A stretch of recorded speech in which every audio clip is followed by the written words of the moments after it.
All right, all right, all right. Hey, good morning, everybody. How's everyone doing this morning? Good, good, good, good. Well, great to see the room continuing to fill up this year. My name is Tyler DeMars. I'm with the North Dakota Small Business Development Centers, and I will be your MC this morning. First off, how many new people to 1 Million Cups do we have this morning? First timers? A few. Welcome. Glad you're here. If you didn't get your mug when you walked in, make sure you grab one on the way out, and make sure you sticker that mug as well. If it is your first time here, you might be asking yourself, what is 1 Million Cups? Why do we show up here every Wednesday morning at Dakota Stage Theater? Well, 1 Million Cups is a free networking and professional development program we do every Wednesday morning here at Dakota Stage. We put a different entrepreneur, small business owner, sometimes like this morning, a nonprofit leader, event organizers, pretty much looking for anybody doing interesting and good work in Bismarck and Mandan. We put them on stage, give them a microphone, let them tell the story of what they're trying to accomplish, maybe talk through some of the challenges they're facing, and then we do a Q&A session with them where we kind of act as a community advisory board or sounding board for that person. We're trying to create a system around them or an ecosystem around them that gives them the best chance to succeed. So the question we're asking every week is, can we change the face of our startup community by connecting local entrepreneurs over 1 million cups of coffee? And it's great to see everybody here. Hope to see you back again, because really the value of this program is closely tied to who shows up for it. And I often say I've met some of the best people I've met and have become friends with, I've met through this program, and I hope everybody else has kind of had the same kind of experience that comes to 1 Million Cups, and just grateful that you keep showing up. So thank you for being here. All right, first off, just thanks to some of our sponsors. These are organizations in town that appreciate what 1 Million Cups provides and has written some checks for us, which is very appreciated. Couple different tiers of sponsorship here. You'll notice we have plenty of room on this slide if any organizations are interested in stepping up and supporting 1 Million Cups. Our tall sponsors here. And then we have a number of organizations that make in-kind donations with their people's time or donate a piece of equipment, finding other ways to support our program here. So if you know folks from these organizations and you appreciate their support for 1 Million Cups, make sure you let them know that. All right, as always, we'll have our Q&A session afterwards. So as Christy's presenting this morning, be thinking about what you're a little more curious about. Where do you want her to dig in a little deeper? Do you have any recommendations or connections for her? We want to make sure we have a really good Q&A session, a good conversation afterwards. So as she's presenting, be thinking about what questions you might want to ask her. All right, first off, some community announcements. And we are, as always, celebrating every day with National Day calendar. It is National Tolkien Reading Day today. So J.R.R. Tolkien, of course, he had the Lord of the Rings trilogy, a number of other nonfiction and fiction pieces of literature that he wrote, known for his incredible storytelling, his character development, his ability to make a world. The Ring of Power seems pretty apt right now, that there's something about over the last 25 years how our three branches of government have kind of dissolved, and that's causing some issues, but we won't go there. We'll keep it a little lighter. Anybody know what JRR stands for? No? It's John Ronald Rule. So there's a tidbit you can take on National Tolkien Day. If anybody ever asks that, you know what JRR stands for. So happy National Tolkien Reading Day. Oh, and there's Frodo. Okay, anybody here from the chamber talking about 20 under 40? There you go. Hi guys, I'm Tate. I'm the event manager for the Chamber EDC, and our 20 under 40 nominations are now open. So if you know anyone who's making a big impact in Bismarck Mandan and is under the age of 40, we are accepting nominations for those, and they will be recognized at Celebrate Bismarck Mandan, which comes up on September 24th. It seems like a far date away, but the more nominations we can get, the better. Still me. And then the annual dinner is also coming up. Annual dinner comes up on April 16th. It is the Chamber EDC's premier event. It's our largest event of the year. We welcome over 800 guests from the Chamber EDC community, and then we also celebrate what we've done in the past year and what we'll be looking forward to for the next few years to come. Thank you. All right, from 0 to 50 million, anybody from this group here this morning? No? Okay, well, this is a training that's coming up with Ryan Botner. He's presented here before. Casey Bernard, he's presented as well. Matt, I haven't heard him, but if he's associated with Casey and Ryan, I'm assuming he's very good as well. This is Thursday, April 9th to 1 to 4 p.m. Looks like there is a QR code you can scan. There is a discount you get for being part of 1 Million Cups if you use that code group. They're talking about how to take your business from $0 to $50 million, so very startup-centric. Anytime you get the opportunity to hear from other entrepreneurs, I always encourage people to do that. If you're interested in this and you have time on April 9th, make sure you're checking out that QR code.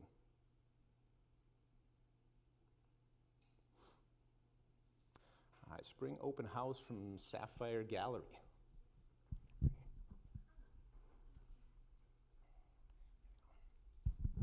Hi everyone, my name is Jill and I own Sapphire Gallery and Custom Framing. I just opened in November in North Bismarck, and it's not your typical gallery. We do have fine art, but we're kind of also fun. And so, and so we just want an atmosphere of fun and comfortable relaxation where you can come and enjoy. We have a seating area so you can grab a latte down the way and come and visit. But for March, we did a ultimate art showdown. We couldn't call it March Madness because somebody already has that name. So we took 64 pieces of art that are in the gallery and we did matchups. So we're in our 4th week. And if you saw my announcement a couple weeks ago, we were gonna have our finale on April 4th. That being Easter weekend, we decided to move it back to this Saturday. We'll have our grand final. We're down to 4 matchups right now with 8 pieces of art still in the running for the grand champion. And then also Saturday, an author, a friend of mine who is a grief educator, has written a book. And so she will be there Saturday doing a book signing. So I've got, we'll have food. You get to vote on the grand final champion art piece. And we just would like you to come and check out Sapphire Gallery. Thanks. So we can say Elite 8 though, right? That's not trademarked or anything, that we're down to the Elite 8 in this art tournament. All right, any other community announcements this morning? If not, if you or anybody else you know ever has a community announcement they'd like to make here at 1 Million Cups, that 1mcbizman701@gmail.com is the email to send that through. Send us a slide. If you can be here in person to make that announcement, fantastic. That's what we prefer. But if you give us a few details in the email, we're happy to make that announcement on your behalf. All right, well, let's get to the reason you came here this morning. So this morning we have Christy Dodd of Families Flourish ND. She's the executive director of that program, and she's going to tell us about the important work they're doing there. So let's welcome Christy to the stage.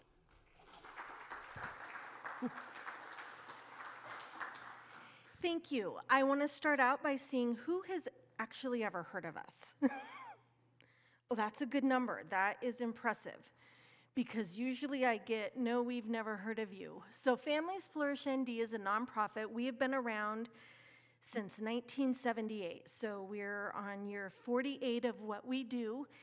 And our mission really is to empower families to thrive by providing community-driven resources that foster safe and nurturing environments for children. So we do child abuse prevention all across the state of North Dakota.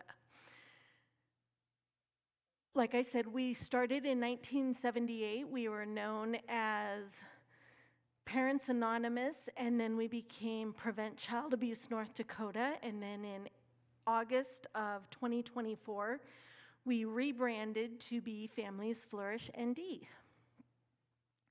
So we have a full-time staff of 4 individuals that cover the entire state, and then we have 1 AmeriCorps member, and that is like the U.S. Peace Corps, so students can work in our program, and she gives us about 8 hours a week. And so we have 4 focus areas. We do network building and community connecting. We do policy and advocate for change. We are community educators, and then we support families through what they're working through. Just to give you an idea of all of our reach, this is the reach that we do across the state. And so we cover a lot of space and have a lot of connections that we work with throughout the year. So a little bit about our work.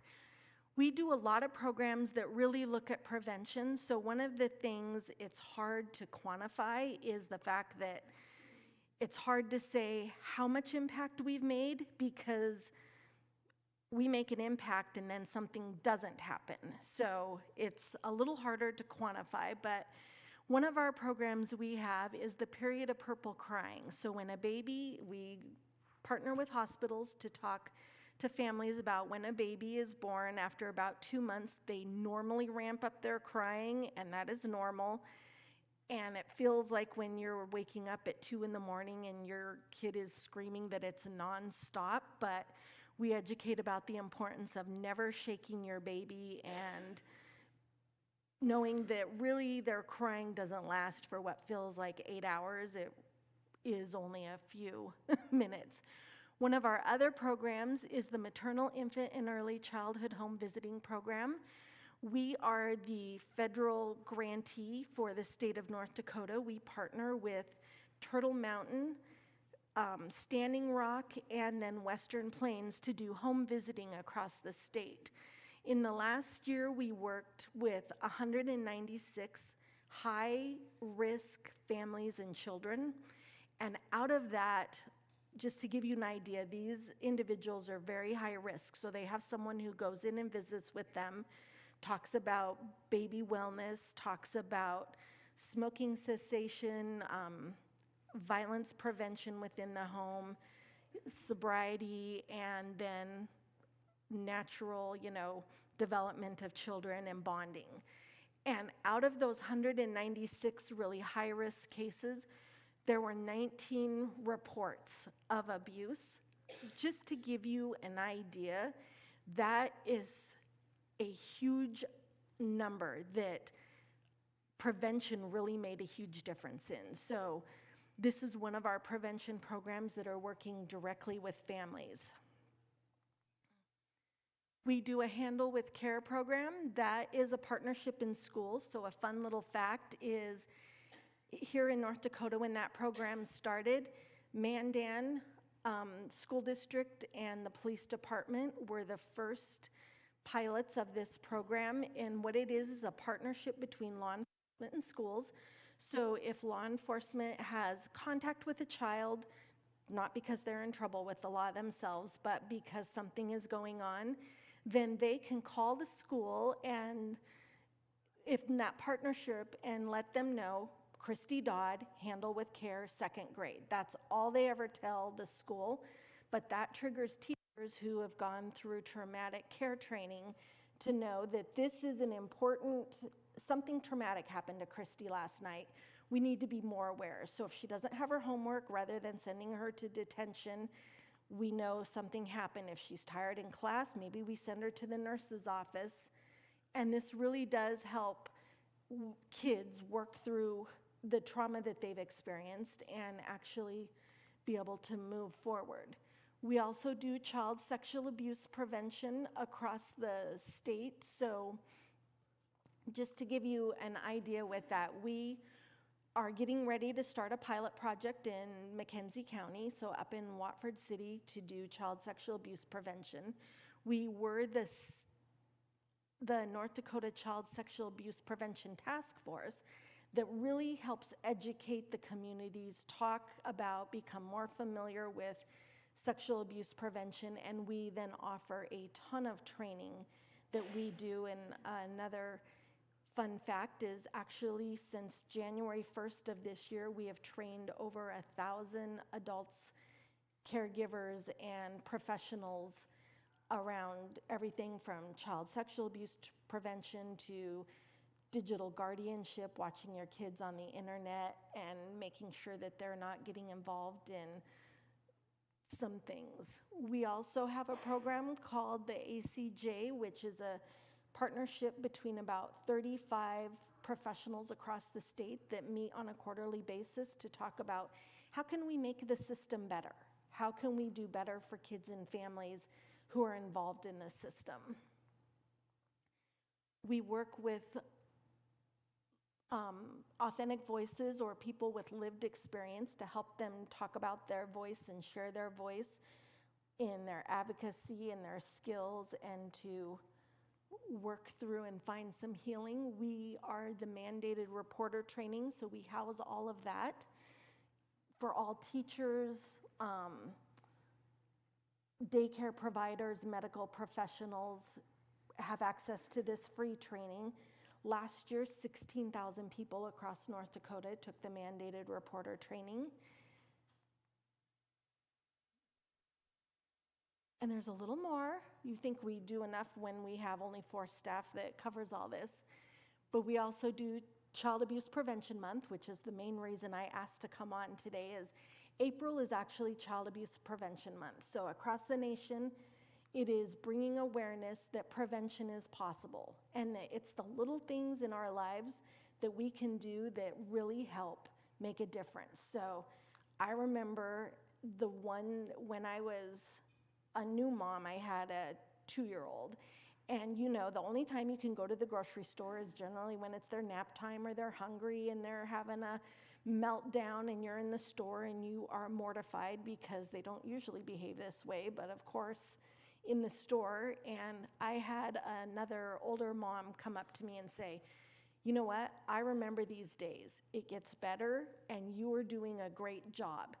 That alone was prevention because it reminded me that this is not going to last forever. And yes, it's one instance, but it's okay. So we do activities all across the state. We have provided 9 grants to organizations across the state. We've gone from Williston to Valley City, and from the Bowman area up to Grand Forks. We have activities in partnership going on all across the state during the month of April. This is a free trainings that we do during the month of April also. So every Thursday starting next week, we have guest speakers coming in talking about all kinds of activities. They're online and they're free, so encourage you to sign up and help us share. We have Common Sense Media coming in to talk with families, and so just encourage you to take advantage of that. And then we empower people through knowledge. I mean, we have worked with a lot of families who've said, wow, I didn't realize that this is something I should have recognized. This is a difference I could have made. So we provide free resources all across the state, and this is some of the free resources that people can download off of our website. And one that I'm really proud of is this Caregiver Guide for Child Sexual Abuse Prevention. And it's a book that is free to all families that are in daycares, and it is really how to talk to your kids, how to make things normal. So you're using the actual names of body parts and for kids from the time they're born, they're understanding. That little difference makes a huge difference in child sexual abuse prevention, because if an offender knew that the child knows their proper body part names, then they're less likely, because it's harder to hide what you've done when kids just use family names. Some ways that people can be involved. We're always looking for board members, so we have 3 open board positions here. We have a board that we can have 10 people. We're looking for individuals that can reach out beyond just the Bismarck-Fargo area. I should mention we have staff in Fargo, 2 of us in the Bismarck area, and a staff person in Dickinson. And then we'll be hiring another staff person out in the Watford City area. So we're looking for board members that represent the whole state and have a whole bunch of different skills. You can volunteer for some of our committees if you like to knit or you know people who like to knit.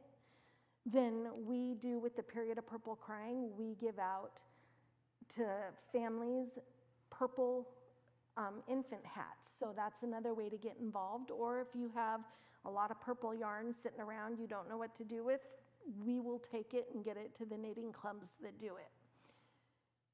Another big one is help us spread the word. If you're part of a service club or have an opportunity to have guest speakers into your organization, invite us. We would love to come in and tell you what we do.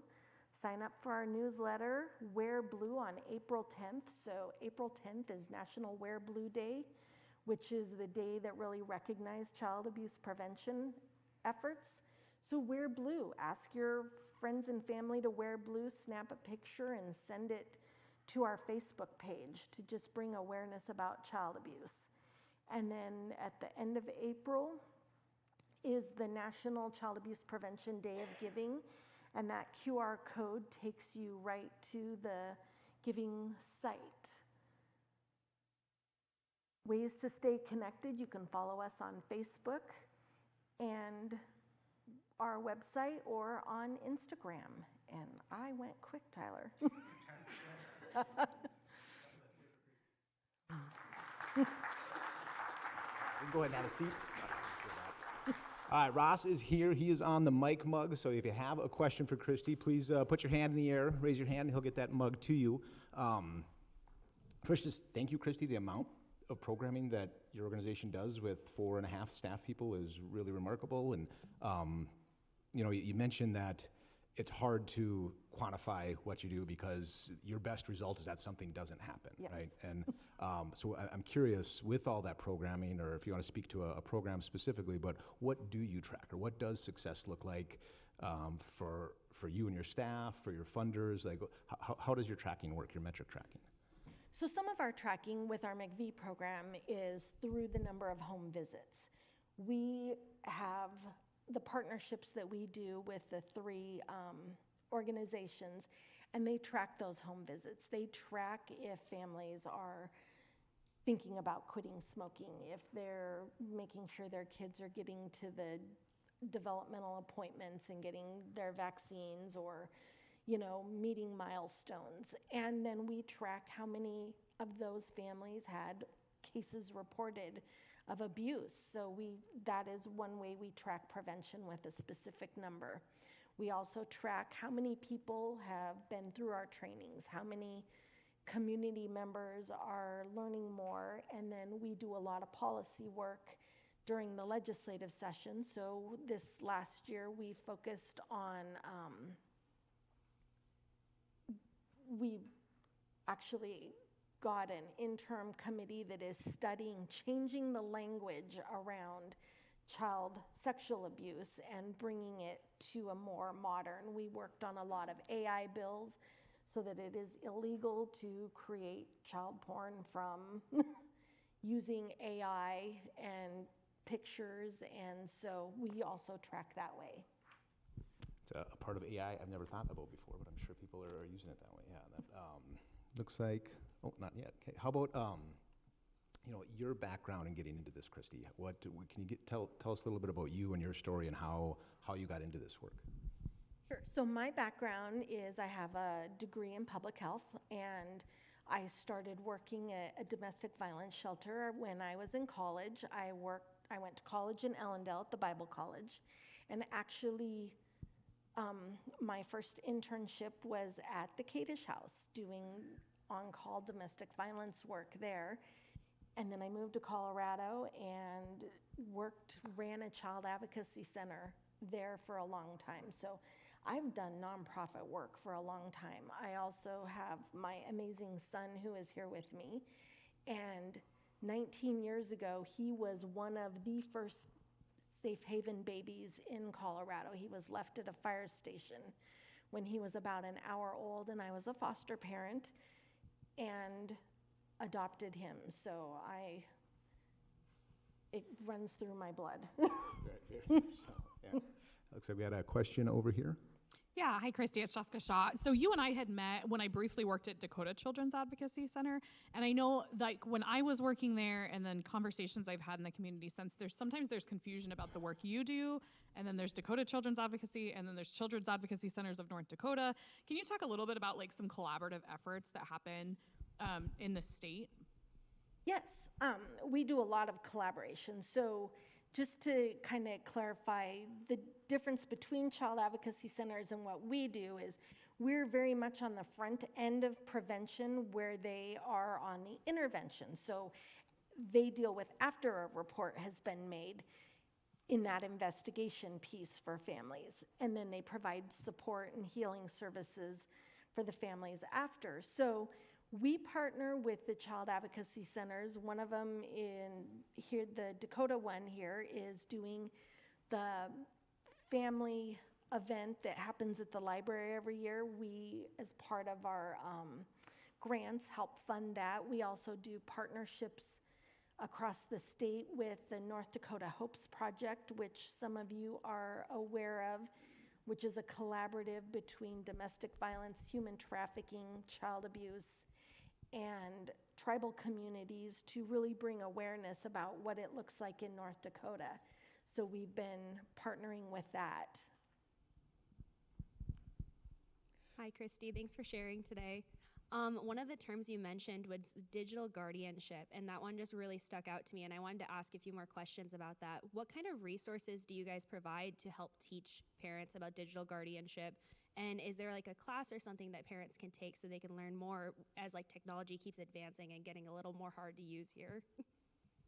We do, and so really when we provide free training, it's an hour-long class, and it's not you don't have to know all the technology. I mean, it changes every day, so keeping up with what your kids are doing, and some of that is super challenging, especially if you're not super tech savvy and your kids have a phone and then you go. But what we teach families is the importance of having conversations, the importance of monitoring, making your kids aware that things you never share online, you never share your school, you never share, where you live, that you're home alone.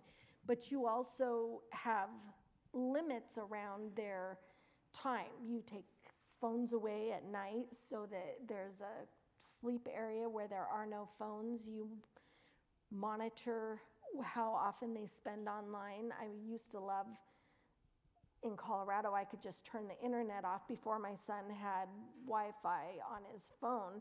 I could turn the internet off and he was done with all his electronics. But then when he could just travel, it didn't really make a difference. So it was a little harder to monitor. But we do teach the importance of having those conversations and educating your kids, even educating them about good internet etiquette and bullying and cyberbullying and sexting and what that means and how not to fall into that trap, because it's happening more and more. We used to be able to get away from bullying when I was in school because you went home and that was the end of it. But now kids are experiencing it 24/7 because it happens online, it happens in school, it happens all over the place. So it's educating. I know if you go onto our website under our training menu, you can request that training and we'll be happy to do that for you. Hi, Christy. Have you ever been to the Missouri Valley Coalition program meetings that are like the fourth Monday of the month? Have you heard of it? I don't think the so. reason I bring it up, and it's not to put you on the spot, they are very desperate for speakers right now. Not that, I think you would be very appropriate for, it's about 45 people that attend the meeting. Oh, that's awesome. Yeah, public health, the Bismarck Library, one of the city commissioners attends the meeting. It's a wide variety of people who go, and I think they'd really benefit from you going, and we do need presenters, we need speakers, so Missouri will Valley connect with Coalition you. of the Homeless, fourth Monday of the month, from 10 to 11:30, and it's at the Dream Center. Okay, thank you. Awesome. Thanks, Scott. Yes, digital guardianship is healthy behaviors, healthy boundaries in a digital internet-based world. Yes. Yeah, increasingly important. But other language that you brought up, some of it I'm familiar with, some of it I'm not. But that period of purple crying is, I've never heard that language before, and I get what it is, but what was the origin of that, how they developed language around that? I'm curious. How they developed that language was really to emphasize that it's just a period in a child's life. It's the normal development. So a lot of times in the past, kids, families would be told, oh, your baby has colic because they cried more. And the more they researched it, the more they discovered that it's something that happens to all kids during that time. They get their voice, they cry more, they're developing, and so it's that reminder that there is just a set period and it ends. It doesn't last for the rest of your life. And tragically, that's when most instances of shaken baby happen yes. during that period. Yeah, okay. Other bit of language was mandated reporters. And I'm familiar with what that is, but I don't like the training behind that, and I'm sure there's a whole curriculum that goes with it. But can you kind of give the bullet point version of what those mandated reporters are getting trained in, and then if you have any, two-part question, which isn't great, but how many mandated reporters across the state, like how many incidents or things are reported by them? I don't have the exact number of how many are reported, but I can tell you that for mandated reporters, they go through, and it's specific for each kind of person. So teachers get different training than medical providers, and there's law enforcement. There's also training for clergy and then daycare. So what they learn is signs to recognize abuse, things that could be concerning, what the trauma around abuse happens. So how abuse impacts a family and what that looks like, and then also how to make a report.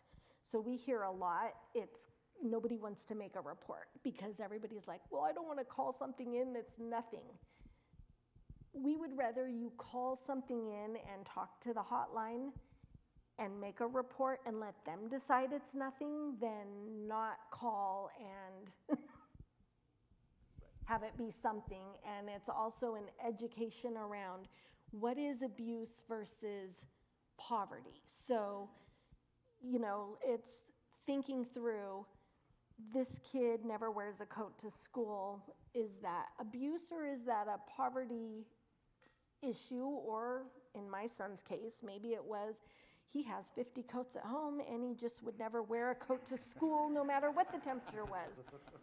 And so it's helping distinguish between being a supporter to families, giving them contacts with the Dream Center or, the food pantry in their local community, or clothing instead of making a report when it's something it's beyond their control to. Sure.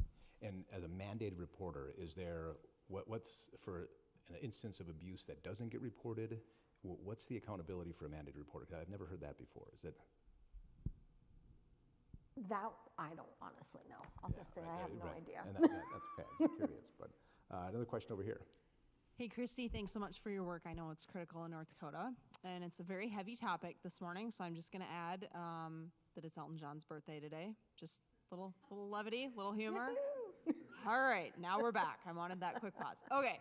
A lot of my experience with domestic violence and assault was as a litigator, and I was kind of wondering, I don't remember any of this, but do you ever do any work almost like drug court now, where there's ways, kind of deferment programs, if people meet certain criteria, they can go in, and it's, kind of this well-rounded curriculum, right? Like, let's help you get a job, and let's do some financial literacy, right, to help people, get away from addiction and recidivism.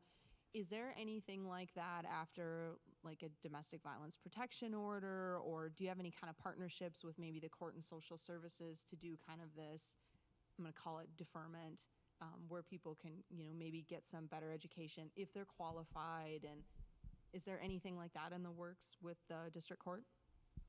That I cannot speak to, but I know like AARC here in town, or even Cause, which has now changed their name to something else, but they do a lot of work around domestic violence. I know when there is a drug deferred for moms who are using while they're pregnant, if they will get into treatment and get the wraparound, then they will have more education and be able to keep their newborns with them rather than just having them moved into foster care. We don't do a lot of work on that end because we're in the upfront around what supports the families need to keep them from getting to that point. But there's so many great resources in Bismarck that really help families work through some of that in the rehab programs and the treatment centers. So just kind of to follow up with that, Christy, so if the role, which you are all carrying a great role with only 4 people across the state, so as I'm understanding it, a lot of your work is the programming. Where, maybe this is going to kind of sound silly, where is kind of like that next step, like the boots on the ground, right? Like who does your organization work with to, let's say, send a nurse to a new mom and baby, or to send, you know, a social worker? Like, do you kind of help take that next step to maybe get people to like a young mother or a mother in need with a baby or children in, they're having some troubles? And we do our best to connect them with home visitors. So we're part of the North Dakota Home Visiting Coalition. There is home visiting programs in every county here in North Dakota. We serve 3 areas through our program, but we partner with those home visiting programs all across the state. We do a lot of cross referrals. And our program that is out of the Western Plains is a nurse-family partnership. So they do home visiting with nurses. Some of our programs are parents as teachers who go in and work with families, and they build that bond and build the trust and help them really get the resources and provide them the education. Our hope is honestly to be able to expand the McV program. We do have the opportunity at the federal level. If we can find matching funds, it is $500,000 a year. That is not federal. It is just, you know, cash or in-kind donations. Then the federal government will give us another $1.5 million to put into home visiting programs here in North Dakota. So we have been working every angle we can to try to come up with that $500,000 a year to do that support services. It's a pretty solid 3-to-1 federal match there. It is a really nice match. Quickly, can you speak into the funding of Families Flourish? So how is the program funded? Is it? So our program is funded primarily through grants. We have our budget is about $2.3 million. Most of that is from McV, and then we also have a partnership and funding through the state that allows us to do all the prevention work. So it's like a pass-through of federal money to the state, to us, to do that. And then we have fundraisers that we work on. We're trying to get our first fundraiser off the ground. 48 years, and this organization has never done fundraising, so we're in the process of trying to kick that off, and then we participate in Giving Hearts Day.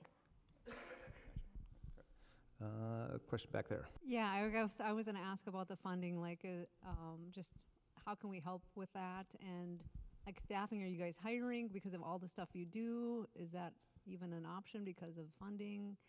And you knew I was going to ask you some questions, but I also wanted to mention STAND was a program that came to mind when Jackie was asking about helping people like this STAND helps sexual abusers kind of reorientate to the community, and has a psychologist that works with them on a regular basis. I think once they're maybe out of prison and kind of done with their sentence and stuff like that, like they're in the prison systems and then in the community. So I didn't know about that until like in the last couple of years. So yeah, just funding and how can we help, and just talk a little bit more about that. So we do hope to hire. We lost some staff when all the federal cuts started happening in 2025. That impacted some of our staffing, and so our goal is to hire so that we can serve more in North Dakota and expand. But that is also tied to grants and to fundraising. And so helping us spread the word about who we are, when I was pleasantly surprised that most of you have heard of us, because generally when I go out and talk about what we do, everybody has a blank stare and goes, oh, you must be brand new, we've never heard of you. And I'm like, oh no, we've been around for 48 years. But so helping us spread the word. And if you're a business that wants to support, then I would encourage you to get involved and support. Well, this is a pretty connected room, Christy, so yeah, clearly. Especially with nonprofit leaders, a question we like to ask is, if you had a magic wand, or if you don't want to be that woo-woo, a unrestricted bucket of funds that just landed in your lap, what would be your priority for what you do with that magic wand, or what you use that unrestricted bucket of funds for? Like on your wish list, what are your top 2 or 3 priorities there? It's expanding our programs. We have one staff person who handles all of the McV.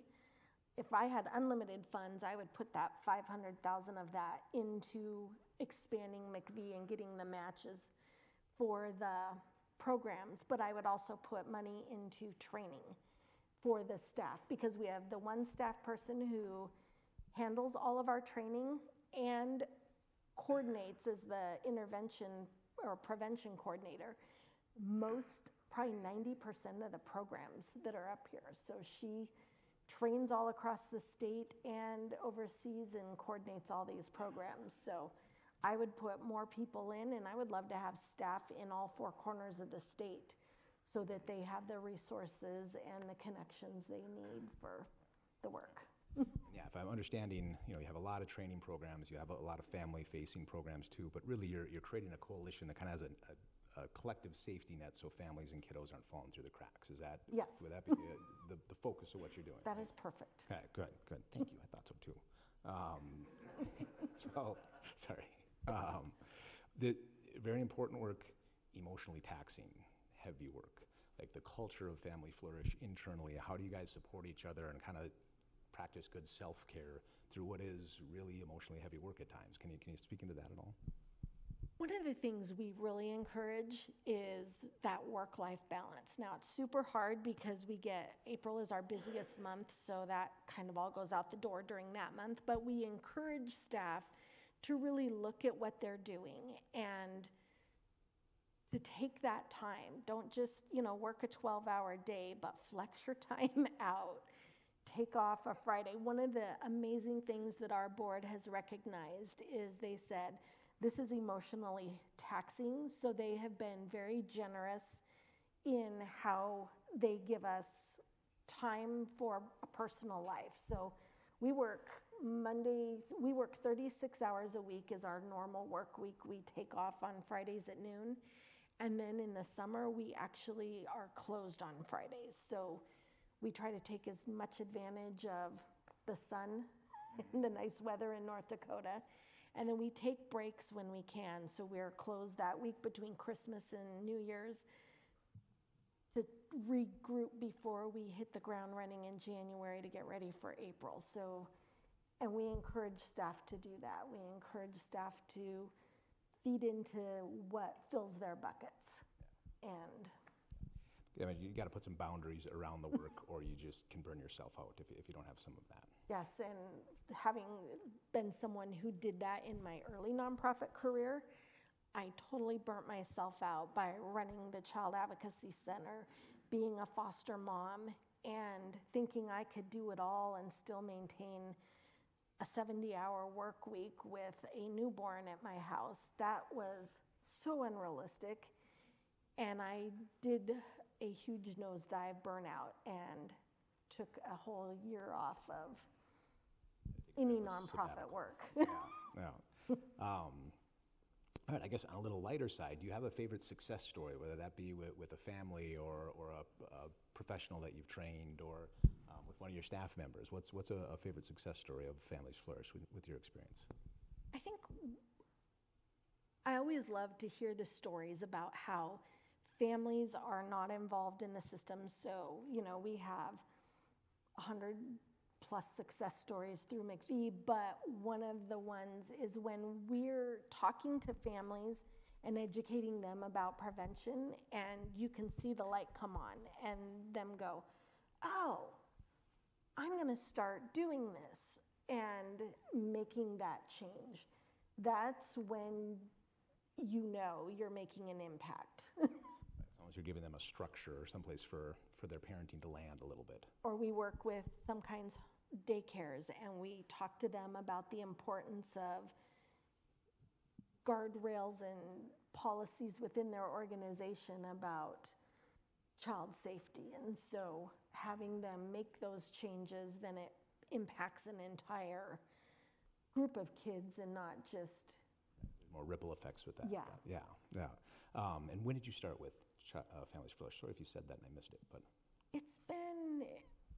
It was October of 2022 is about when I started. Okay. And what has been your biggest lesson learned or your biggest surprise of your almost 4 years into this work now? I think the biggest surprise is how people are, it's the little things that can change, and it's how 4 people on staff can make such a huge impact. I mean, everybody knows that 4 people who are committed to what they do, but when we talk about all that we do and people go, oh, I can't believe you do that with 4 people. Even just last week, someone said, oh, you have about, 30 staff? And I'm like, wouldn't that be nice? No, but it's the heart that the people have. I mean, one of our staff people who is actually here today, she has been in the nonprofit world for years and started the McVie project and then took a 6-year break and then came back to really grow that program. So it's the heart and the passion that people have. Right. And how many, pre the 2025 cuts, how many staff did you have on? 7. 7, okay, so you cut by almost 50%. Yes. Yeah, okay. Did you have to cut any program through that, or how did you think strategically into how do we reallocate our bandwidth, our limited bandwidth here, given the staff that was cut? We had to let one program go, but that was also the funding totally went away from that. So it was doing some of that work, but otherwise we all absorbed things in what we do. We hired the AmeriCorps for 9 hours a week who helps us with technology in terms of our social media, some of that kind of stuff. And then the rest of us all just absorbed a lot of stuff to take on. I'm curious with that, of course, with our small business and private sector, artificial intelligence, everybody's trying to use it and figure out how to best allocate it. Have, in the nonprofit world, and specifically with Families Flourish, have you guys onboarded any AI tools, or how are you using some of these new technologies? I use some of it because sometimes I write and then I run it through AI to make it sound nicer. I'm pretty blunt, and so I run him through the AI to say, okay, make this sound better. Help me get on a grant. That's one of the big ones on grants. They want to know your whole history, and then they give you 500 characters to put it in. So I type out everything we do, and then I put it in AI and said, okay, take this and get it down to 500 characters. That, otherwise, as you know, Tyler, having written lots of those kind of grants, it's like, how do we get this? Distill that down to, right. Okay. Question here. We got time for one more. Yeah. Christy, you mentioned some of the policy work. How do you feel like your group does working with the legislature, or are there some things that you feel like you could get some citizen help from, like from folks like us, to help you advocate to the legislature about the importance of the work you're doing? I think a lot of what we do is education with the legislators. It is very hard nobody wants to talk about child abuse, and nobody wants to think that it happens here in North Dakota. So educating the legislators, helping them see the importance of what we're looking at. One of the things that we're going to look at this next session is child marriage. is still legal in North Dakota. So how do we get that off the books? And some of those kind of things is what we're tackling. And more AI and safeguards for kids around technology and knowing how old kids are when they get on technology, because we know that all of the websites, they know, but they still allow kids, and so to be part of fans only or anything else that they should never be part of. And so trying to convince the legislators that this is something that is possible. Especially tough when, like we talked about, your best outcome is that something doesn't happen, but there's obviously the horrible human cost and just experience of trauma, and then the cost in terms of dollars to a society with increasingly limited resources going into these programs that, yes, the prevention work you do is really important, and thank you, Can I Christy. share one more thing? Absolutely. One more thing before you guys leave. We have car magnets that talk about, that say prevent child abuse, that we would love to give out to people. So Allison will have those as you're walking out if you want to grab one. And then please think about spreading the awareness during the month of April, and wear blue on April 10th, which is Wear Blue Day, and post it on your social media that you're honoring Child Abuse Prevention Month that day. So I think you might just stole my thunder asking my last question, Christy, but that's all right. So I'm guessing those are the ways we can help you succeed. Yes. That's the last question we ask every week here. But anything else you can add to that, how our 1 Million Cups could help Families Flourish ND succeed? Get involved. Get involved, whether it's with us or get involved in your kids' schools, in your service clubs that work with kids. Get involved and be that caring adult who makes a difference. Just even that gal you mentioned, that meant to you. That's something little anybody can do in one of those instances. That is huge, yeah. Absolutely. Well, Christy, thank you so much for the time this morning, your busy schedule, and the important work you and your organization do. Let's hear it for Christy one more time again.